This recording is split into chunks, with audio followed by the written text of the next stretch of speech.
Alors, bonjour tout le monde. Le 16 octobre dernier a eu lieu un webinaire sur les petits groupes de l'Avent, qui est un projet qui a eu lieu en 2019 dans la mission Bellechasse et Chemin. Comme il y a eu beaucoup d'absents à cette rencontre, on a pensé faire une petite vidéo pour résumer ce qui s'est dit durant cette rencontre plutôt que de mettre un enregistrement là, qui aurait duré presque une heure et quart. Alors, grosso modo, ce parcours-là avait pour but de profiter du temps de l'Avent, qui est un temps liturgique assez fort, pour susciter une mobilisation auprès de la paroisse, puis inciter toutes les personnes qui sont participants dans un groupe de maison, les paroissiens les plus motivés, à inviter chez eux durant les 4 semaines de l'Avent, à raison d'une fois par semaine, des voisins, des amis, de la famille, pour leur faire vivre un petit parcours d'évangélisation. Donc, ce parcours-là a eu lieu en 2019, comme je le disais, dans le diocèse de Québec, dans nos paroisses ici. Puis, ça a vraiment porté des beaux fruits parce qu'il y avait des cellules paroissiales d'évangélisation qui étaient très fortes à cette époque-là, en tout cas qui étaient vivantes. Puis, ça a vraiment suscité un engouement auprès de notre monde. Ce parcours-là, en fait, est inspiré de ce qui se vit à Fontainebleau, en France, qui est une ville, un village où les cellules paroissiales sont très vivantes et c'est une habitude chez eux de profiter du temps de l'Avent pour arrêter les groupes de maison, les cellules, pour dégager les participants, pour leur permettre de vivre une action missionnaire. Alors, c'est ce que nous avons vécu, ça a apporté de beaux fruits. Il y a eu plusieurs dizaines de paroissiens qui ont accueilli chez eux des personnes. Donc, au niveau de la mobilisation, ça a été super. Ça a mis beaucoup de monde en mode missionnaire. Ça a permis d'enclencher d'autres démarches par la suite dans les années qui ont suivi pour essayer de vivre un tournant comme paroisse. Donc, à ce niveau-là, c'était très bien. Par contre, on a remarqué qu'on a mis tellement d'emphase sur la préparation du parcours qui a demandé beaucoup de temps d'énergie parce qu'on parle quand même de 4 vidéos de 12 minutes avec des témoignages, qu'on a peu prévu la suite des choses. Et comme en 4 semaines, c'est pas comme un parcours alpha là, de 7 ou 8 ou 10 semaines, c'est difficile de faire vivre, disons, une conversion radicale là, à des personnes qui arrivent un peu de tout horizon.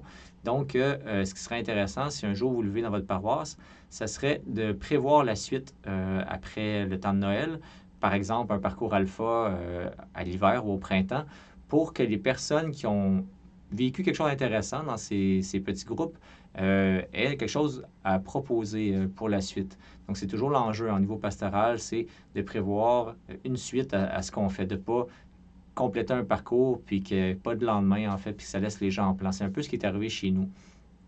Alors, par rapport à ce projet, ce qu'on peut dire, c'est que c'est un projet de pré-évangélisation, dans le sens où dans les 4 vidéos, les 2 premières sont plus légères en termes d'annonces explicites de la foi, et la troisième et la quatrième sont plus explicites, sont vraiment des témoignages chrétiens forts. Dans la première vidéo, on est à l'Arche de Jean Vanier, on est avec des gens qui sont accueillis, des gens comme vous, comme moi, qui allons accompagner des personnes avec des handicaps mentaux ou physiques. Donc, on parle beaucoup de l'accueil des uns des autres, l'accueil inconditionnel. En passant, le thème des 4 rencontres, c'est quels sont les ingrédients d'une vraie fête, parce que dans l'introduction des vidéos, comme vous allez le voir tantôt, on fait un peu une boutade sur le fait que les fêtes, souvent, il y a un côté très marketing, les célébrations, la joie, le plaisir, mais il y a toujours un revers à la médaille de ça. Donc, c'est ce qu'on met de l'avant. Puis, le but de ces rencontres-là, c'est de se préparer le mieux possible à la fête de Noël d'une façon spirituelle, donc pas d'une façon superficielle.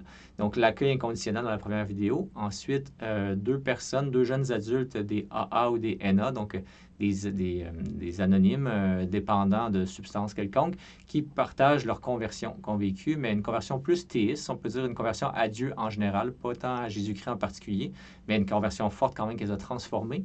Puis ensuite, dans la troisième, quatrième vidéo, on a d'abord un couple d'un certain âge qui parle de leur conversion radicale sur le tard à une mission d'église très forte, là, où ils se sont abandonnés à la providence. Donc là, l'ingrédient, c'est se dégager de ses bébelles. C'est important à Noël de ne pas être trop attaché à ses biens matériels. Dans la deuxième vidéo, c'était être authentique, donc de vraiment vivre tel que l'on est, sans façade, sans faux semblant. Et dans la quatrième vidéo, c'est un homme paraplégique depuis 30-35 ans, avec sa femme qui l'accompagne là-dedans, qui témoigne que cette épreuve extrêmement difficile qui est arrivée alors qu'il était jeune père de famille, a vraiment, avec le temps, avec beaucoup d'abnégation et tout ça, consolidé leur couple et les a fait grandir dans leur foi en Jésus-Christ et font d'eux aujourd'hui des témoins très inspirants. Donc, ce que je veux dire par là, c'est que c'est sûr que si vous avez le projet pour l'avant, un projet plus personnel, d'inviter des gens chez vous pour avoir un échange plus réciproque où chacun s'accueille comme il est, ben, c'est sûr que c'est des vidéos quand même explicitement chrétiennes. Là. Donc, peut-être que ça va être un peu heurtant pour des gens qui ne s'attendent pas à ça. Donc, c'est important de vivre ce parcours-là dans une démarche explicitement chrétienne, de le dire aux gens, de jouer carte sur table, de dire si vous voulez venir vivre ces 4 semaines-là avec nous, ben, il va être question de la foi, puis on va réfléchir là-dessus. Donc, les rencontres, c'est très simple, c'est comme un groupe de maison en général. Il y a un temps d'accueil dans la maison, dans le foyer de la personne qui anime, puis ensuite la présentation de la vidéo qui dure à peu près 12 minutes, puis un temps d'échange ensuite. Il y a des fiches d'animation avec des questions qui sont proposées, mais on peut toujours adapter les choses en fonction de la situation des personnes. C'est pas prendre au pied de la lettre, on peut vraiment y aller au feeling. Puis c'est la même chose pour le petit temps de prière à la fin de la rencontre. En fonction des gens qui sont présents, on peut vraiment aller de façon plus informelle ou plus formelle en fonction de notre discernement. Donc voilà, ça peut vraiment être l'occasion de tisser de belles relations avec des gens de notre entourage, puis d'aller à la rencontre de notre oikos, comme on dit dans les cellules paroissiales, là, notre entourage, vraiment aller à leur rencontre. Alors, si vous nous écrivez à info@paroisseenmission.org, vous verrez les coordonnées sur le site web ou en bas de la vidéo. On pourra vous partager les 4 vidéos qui sont non répertoriées sur YouTube. Donc, en fait, il faut avoir le lien pour les voir parce qu'on tient à ce que ces vidéos-là soient visionnées dans un cadre pastoral, un peu comme les vidéos des 5 essentiels d'ailleurs. Donc, une fois que vous aurez ces liens-là, rien n'empêche que vous écoutiez ces vidéos-là dans un contexte d'une autre activité pastorale. Par exemple, nous, on les a réécoutées récemment dans le cadre de matinée intergénérationnelle. On avait des vidéos à présenter à des adultes qui cheminent dans la foi, donc on a choisi ces vidéos-là.